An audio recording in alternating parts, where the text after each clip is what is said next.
Democrats from California to Washington are slamming Trump's decision to deploy the National Guard. Senator Cory Booker accusing Trump of hypocrisy, pointing to his treatment of the January 6th rioters. ABC's Perry Russum has more now, live from Washington with the latest. Good morning, Perry. Rhiannon, good morning to you. Democrats call mobilizing the National Guard a dangerous overreach of executive power, while Republicans are standing firmly behind the move. This morning, sharp political reaction after President Trump federalized California's National Guard without state approval. It's the first time a president has taken control of a state's National Guard without approval in 60 years. Democrats say the move could undermine democracy. We have a president who is moving this country rapidly into authoritarianism. He thinks he has a right to do anything he wants. I need to get in. On Sunday, California Congresswoman Maxine Waters addressing National Guard members after being blocked from entering a federal detention facility to check in on a Union president detained during an ICE raid. I don't know why you're in my city. You did.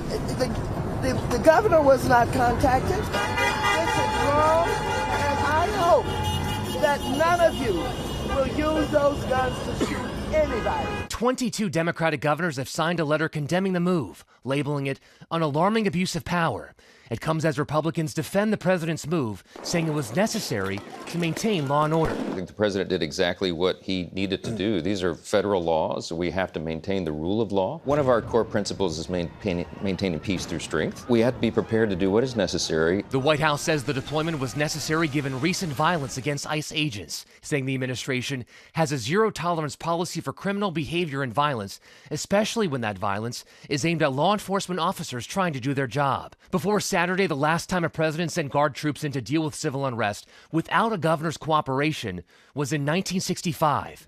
President Lyndon Johnson deployed troops to protect civil rights marchers in Selma from violence by local police and pro-segregationist mobs. A contrast to now, with troops dispatched not to defend protesters, but to disperse them. And with more protests expected this week and tensions rising between state and federal authorities, legal experts say the standoff could lead to a landmark test of presidential power and states' rights.